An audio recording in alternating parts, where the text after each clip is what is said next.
In this episode, I'm going to do a little bit of myth busting. So I want to cover 8 myths of solopreneurship and debunk some of these misconceptions. Now, is solopreneurship for everyone? Of course not. It really isn't. But what I don't want to happen is people to be afraid to try building a solopreneur lifestyle business because some folks are putting some bad information out there.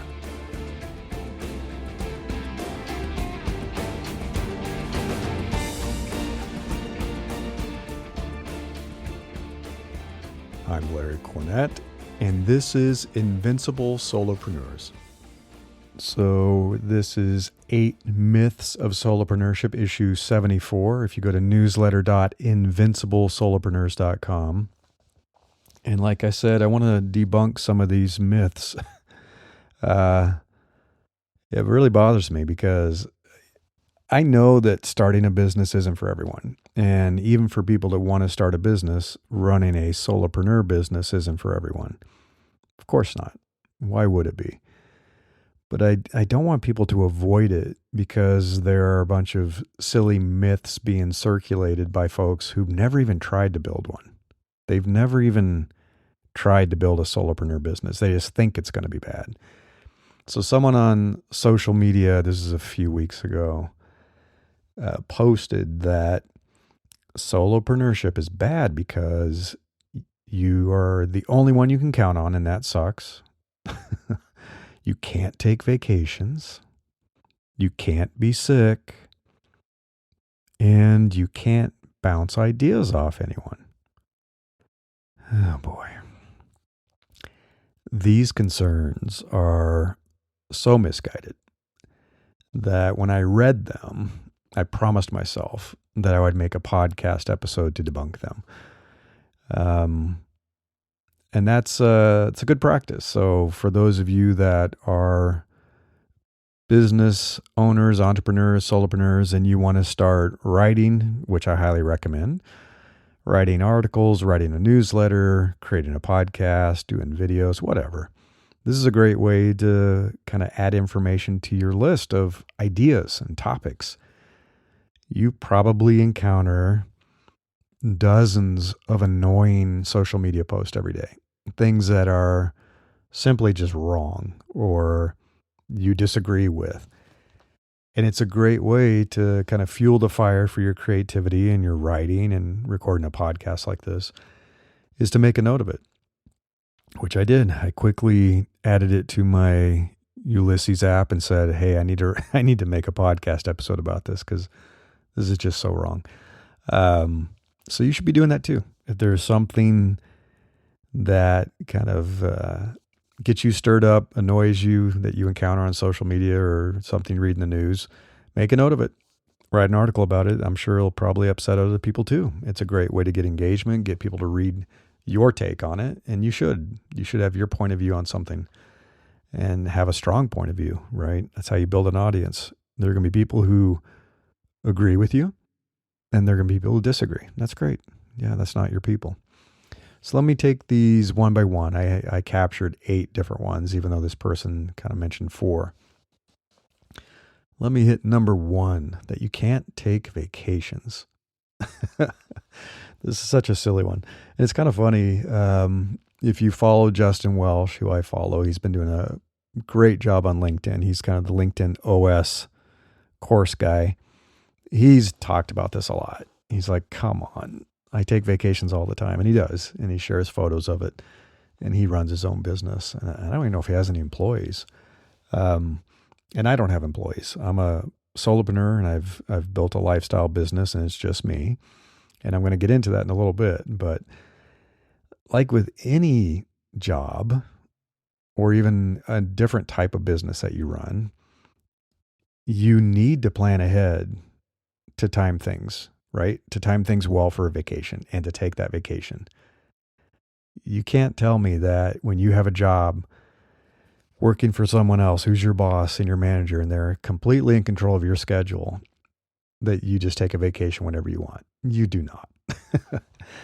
I worked for decades before I ran my own business, before I started this back in 2010.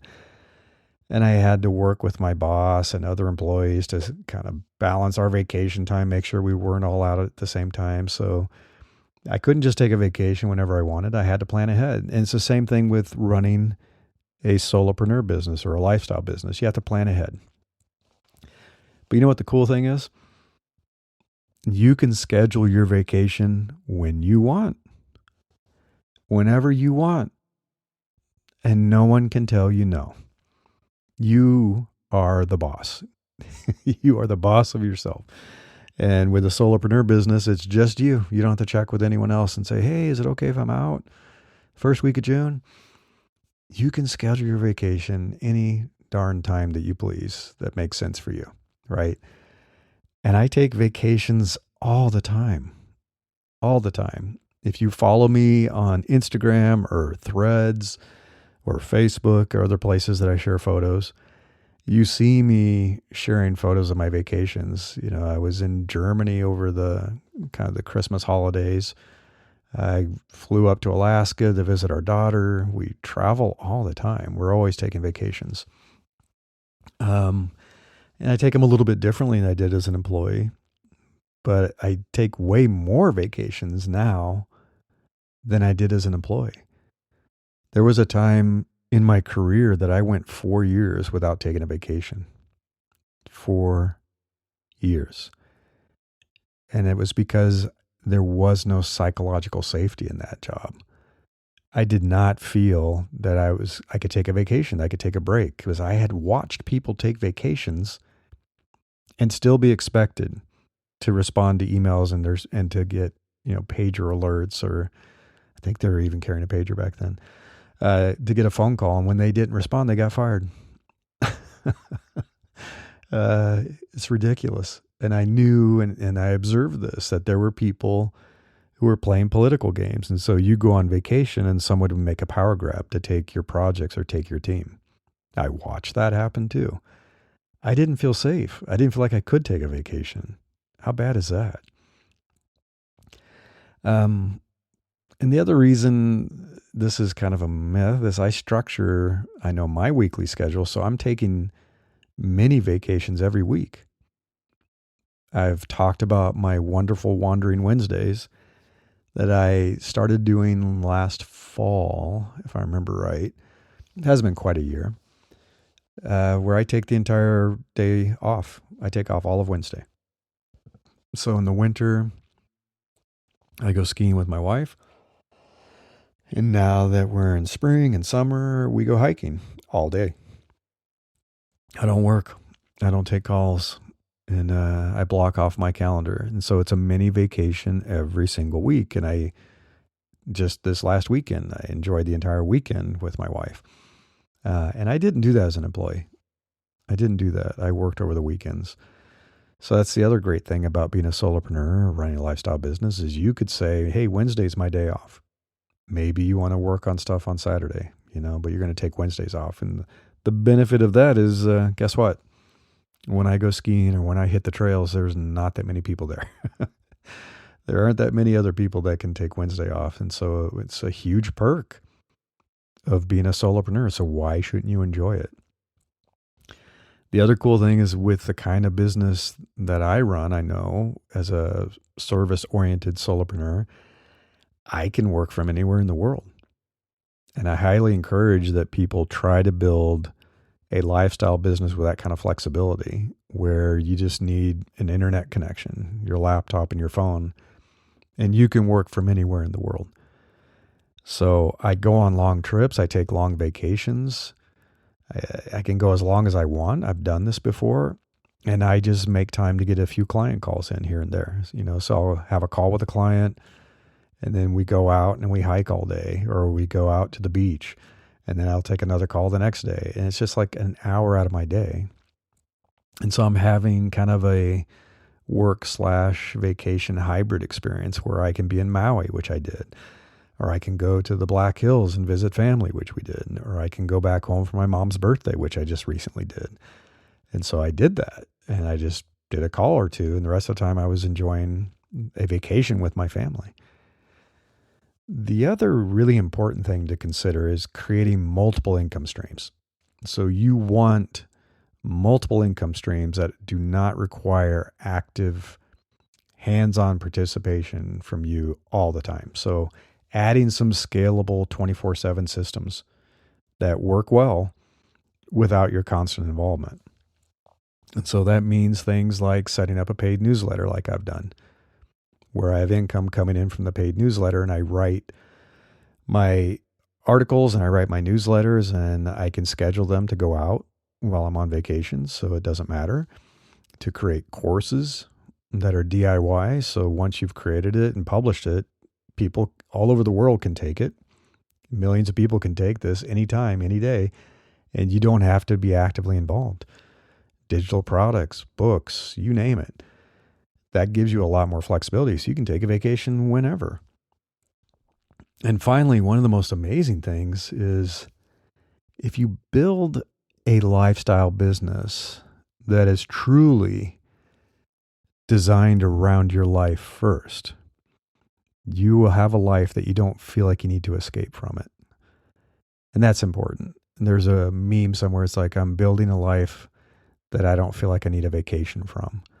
And I talked about this in the Solopreneur workshop a couple of months ago, is that start from what kind of a life you want to live and then design the business around it. You rarely get this opportunity. You really don't get this opportunity as an employee. You don't get to design your life and then say, hey, boss, this is what I'm going to be doing. This is how I'm going to work. I'm going to take these weeks off. I'm not going to come in on Wednesdays. I mean, I never had that opportunity. I love what I do. I love the work I do. I love helping people. I love my clients. They're amazing people. And so I don't feel like I have to escape it. I don't have that same need to go on vacation and recover like I used to. And I manage, quote, my me time every single day. Every single day I start the day when I want. I work out when I want. I have coffee and breakfast and I talk with my wife before I get to work. So I don't feel like I'm burning out. I don't feel like I'm having horrible days that I need to escape. And I schedule my weeks that way too. I've talked about day theming, that it's really important to structure your week to have it be the way you want to work, right? So I have my Monday community days where I teach workshops or I meet with my community. Tuesdays are my writing days where I write and record podcasts. Wednesday, I don't work. I go for a hike or I go skiing. And then I do client calls Thursday, Friday. And then on the weekend, I catch up on stuff for my personal life. And I do this very aggressively so I never feel burned out. Never feel burned out. So not only is this a myth that you can't take vacations, because boy, howdy, you sure can. You sure can take vacations anytime you want. You're going to find that if you build the right kind of lifestyle business, you're not going to feel this burning need to escape your life and take a vacation. The second one, you can't take sick days. I don't know where this comes from. I don't know what kind of business people are building or envisioning that they're building, that they feel like they can't be sick. It's quite the opposite. As an employee, a lot of people felt like they couldn't be sick. That's why when you would come into the office, there were people hacking and coughing and spreading germs everywhere because they'd used up all their sick days or they didn't want to use their sick days. They didn't feel like they could be sick. I remember feeling like that. I remember having an appendectomy, an emergency appendectomy, on I think a Thursday night because I got really sick at work and I was trying to get through the day and I was super sick and everybody's like, something's wrong with you. And I spent the whole day and then I drove home clutching my stomach and I went into the ER around midnight, I think, and finally had an emergency appendectomy. And so I took Friday off because I was in the hospital and then they sent me home and I spent the weekend, recovering and had stitches, because I had abdominal surgery. And I went back to work on Monday. I could barely walk. It was painful to sit down in my seat at work, but I felt like I had to. Again, it was an unsafe climate. I felt like my career was at risk if I wasn't in the office. So there I was, a few days after an emergency appendectomy, back in the office working. So tell me again that it's really solopreneurs that can't take sick days. Give me a break. I've never had a problem with taking a sick day when I needed to, which actually hasn't been very often over the past 14 years.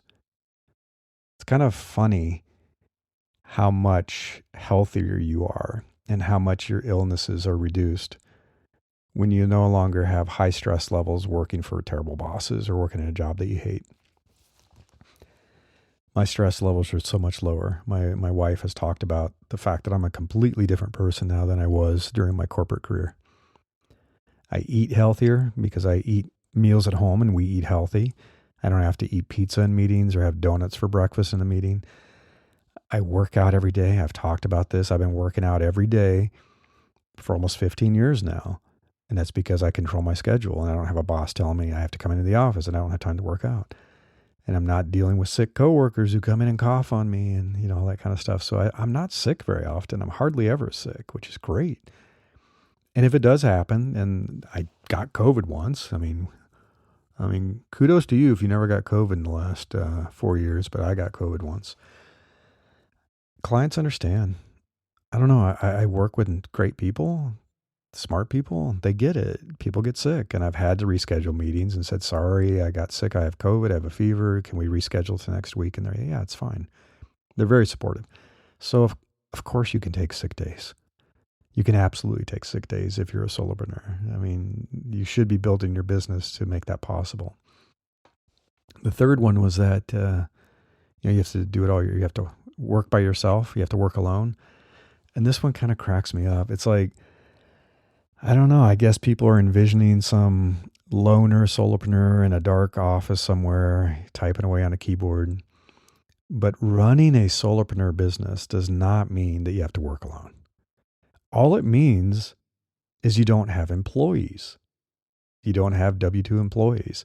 You don't have an official business partner who's your partner in the business. It's you running things, right? Lots of solopreneurs that I know co-work with other entrepreneurs and solopreneurs. They go to a co-working space and they sit and work and then they go have lunch together, or they go and they work in a coffee shop, or they work with a friend somewhere. I had lots of other solopreneur friends and we would work together all the time. We'd sit and work on stuff. You don't have to work alone. And that means like literally being alone, but also, figuratively working alone on projects and stuff. Many of us partner on projects. We're just not employees for each other, right? We aren't officially partners in the business sense. We have our own independent businesses, but we partner together. I used to do this all the time with another design solopreneur. We would work together on projects because the project was too big for one person. I would partner with an engineer who was a solopreneur. So I'd be the design person, he'd be the engineer, and we were partnering, working together, collaborating. A lot of us hire consultants. I've hired many consultants, marketing consultants, social media consultants. We hire contractors. There's stuff that we want to get done, so we can hire people to do it, and that's a business expense. So you absolutely do not have to work alone as a solopreneur. That is a huge myth. And somewhat related to that is number 4, you have to do it all yourself. You have to do it all yourself. That is so not true. Most solopreneurs do not do it all. Sometimes because they don't want to, sometimes because it's not their skill set. They don't have the experience to do it. So they outsource tasks they would rather not do. A lot of solopreneurs have somebody they hire to do their accounting, to do their tax preparation. They don't want to deal with it. They also hire experts to take on things they're not great at doing. There are solopreneurs who hire people to take care of sales, or they hire an agency that manages it. People to do marketing for them. They have lawyers that work for them. I've done this many times. I hire experts all the time to take tasks that I'm not that great at doing or don't want to do. You absolutely do not have to do it all yourself. You do not. Number 5, you have no one to talk to. No one to talk to, bounce ideas off of. I don't know why people think this. I don't know why they think this. Again, they feel like somebody's locked up in a room all by themselves, and they aren't allowed to talk on the phone. They can't open their laptop and chat with people or get on Zoom. They can't go to the coffee shop and talk to somebody. It's so different to be a solopreneur. When you run your own business, here's the difference. You don't have to waste your days talking with people you don't want to talk to. Aha. What a huge benefit. You can leave those days behind you.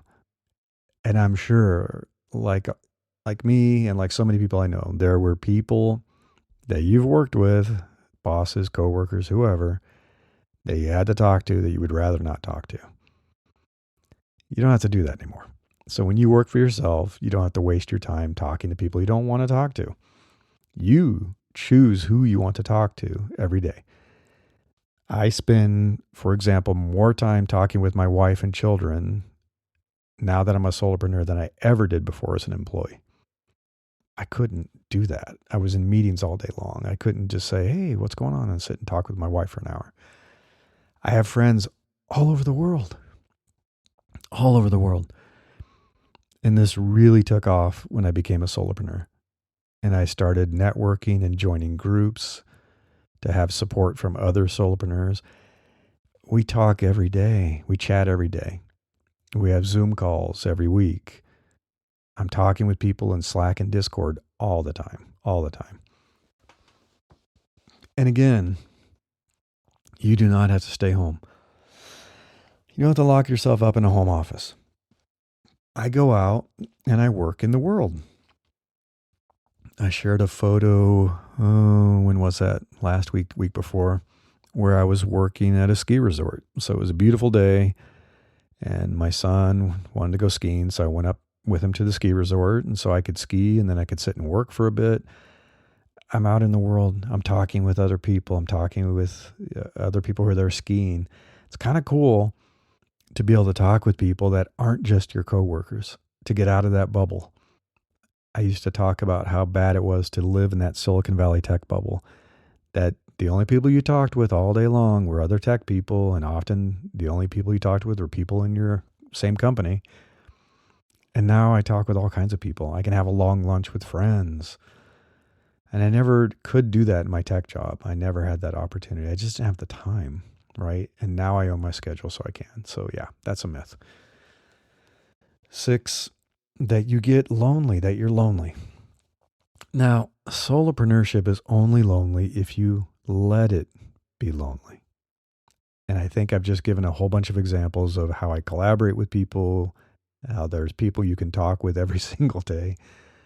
And I'm an introvert, right? I'm an introvert. And I don't mind spending time alone. And I can tell you, I'd rather spend time alone than be forced to work with people by an employer. To have my, quote, work friends be decided by an employer, by my boss. The cool thing about being a solopreneur is you get to pick the people that you spend your time with. You get to choose your friends. You get to choose your collaborators. You do not have to be lonely. I think people forget you don't need mommy and daddy at work to pick your friends for you. It's kind of silly. I mean, people even find their spouses through work. There's a whole world out there. There is a massive, massive world full of billions of people that aren't working for the same employer, right? You can make friends with anyone in the world. You can make friends with anyone in your local community. You can make friends online. You can travel and see people. Again, you can take vacations whenever you want. There is absolutely no reason to be lonely. Solopreneurship in and of itself does not make you lonely. If anything, it frees up more time and flexibility and the freedom to be friends with anyone, anywhere in the world, and to see people anytime that you want. I mean, I absolutely love it. 7 is that there's no, quote, water cooler serendipity, that whole water cooler serendipity. And you're seeing some of this on online as you're hearing leaders talk about return to office, RTO. We need people to have these great innovation sessions when they're just meeting by the water cooler, bumping into each other in the hallway. And I'm sure that it occasionally happens. I'm sure it does. But I've had way more innovative ideas and diversity in my thoughts and serendipity because I'm engaging with people all over the world and I'm out in the world and I have the freedom to explore all kinds of new ideas. And I'm not just talking with coworkers working in one company, in one industry, in one geographic location. Give me a break. Give me a break. I'm surprised any of these companies have innovation and creativity. I mean, that's why so many fail and they stagnate. But if you lock people in a building in a specific geography and they all work for the same company and they all work in the same industry, no wonder you don't get any more creative ideas. So if you're not having serendipity, I mean, that's really on you. You can fix that. Like I said, I have colleagues all over the world. I have friends all over the world. And I can talk with them anytime I want versus when an employer lets me talk to them. And so we have meetings, we have chats, we have fun conversations just for the heck of it. And that's when that serendipity occurs. You know, I have my friend Anna in Costa Rica, and I've talked about her before. I have my friend Trip on the East Coast. You got to believe that we have some really interesting conversations when we come from completely different cultures, completely different geographies, really different backgrounds and lives.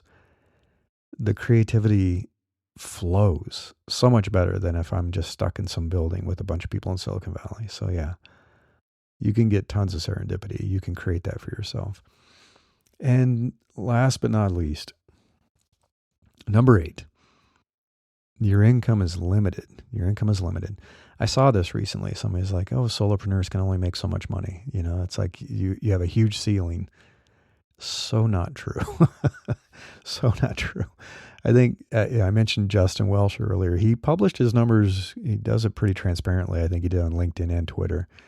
And he was showing that his course, I think maybe has more than one, a couple of courses are now bringing in over $300,000 a month. $300,000 in a single month. Does that sound like his income is limited? I wish I'd made that much as an executive. I was a corporate executive at a big company making good money. I was not making $300,000 a month. I'll tell you that. And I think what people are envisioning is the mistake that some people make, that you should only make money from your active time and how you charge for that. So if you're charging hourly rates and you can only work 8 to 12 hours a day, there's going to be a ceiling on that. Absolutely. I've talked about this. A lot of people have talked about this. It's a great way to quickly build your first solopreneur business. So I shared this in the workshop a few months ago, that copying and pasting your job description to move immediately into a consulting business where you're doing the same work, but now you're a consultant and you're a solopreneur. Great way to start a business, very fast, but it is limited. So if you only do that, there will be a ceiling on how much money you can make, because it's limited by the physical amount of time you can work every day and how much someone's willing to pay you for that time hourly. And that's why you got to get out of that model. That's why a lot of people shift to value-based payments and they get put on retainers and things like that, because they don't want to be charging hourly and have that cap. But the most important thing is to start adding multiple revenue streams. You run your own business. You design your own business. Who said that the only way you can make money is charging for your time? Add multiple revenue streams. So you can add scalable revenue generating products like workshops, which I have started doing this year. So now I can host a workshop and literally hundreds or maybe even thousands of people could show up for that workshop, but it's the same amount of time. I'm teaching a 2-hour workshop and I make a lot more money if 200 people show up versus only 2 people show up. But it's the same amount of work for me. I create the materials and I present for 2 hours and I do some Q&A, but it's scalable. And so my income is not limited to those 2 hours. It's only limited to the number of people decide to sign up for my workshop, how well I market it, or drive ads that, or create ads that drive people to it. And then really nice is to add some, quote, passive income sources. They're not really passive. There is some upfront work, but people call them passive income, like paid newsletters, online courses, digital products, books, affiliate income. I've got revenue that comes in from all these things. I have paid newsletters. I have courses. I have affiliate income. And it makes money and scales. You can create a course and hundreds of thousands or millions of people can take it. And you could be making, like Justin, $300,000 a month, right? Or you could write a great book that hundreds of thousands of people purchase, and that's going to make a ton of money. So your income is only limited if you make the mistake of staying with that model of charging hourly for your time, right? That does only scale so much. There are only so many hours in the day. You need to sleep. You need to eat. So as your business grows and as you're starting to have success, you have to start adding other revenue streams and other products. So get those things going that can make money while you're sleeping, right? Make money 24/7. So that's it. Those were the 8 different myths of solopreneurship, that you can't take vacations, you can't take sick days, you work alone, you have to do it all by yourself, you have no one to talk to, you're lonely, there's no water cooler serendipity, or your income is limited. False, false, false. It's only true if you let it be true. So if you have any questions about that, go to newsletter.invinciblesolopreneurs.com. This is 8 Myths of Solopreneurship, issue number 74. Anything you're concerned about, any questions you have, any thoughts on any of this, leave a comment and I'll answer your questions. Until next time, I wish you the best of luck with building the business of your dreams.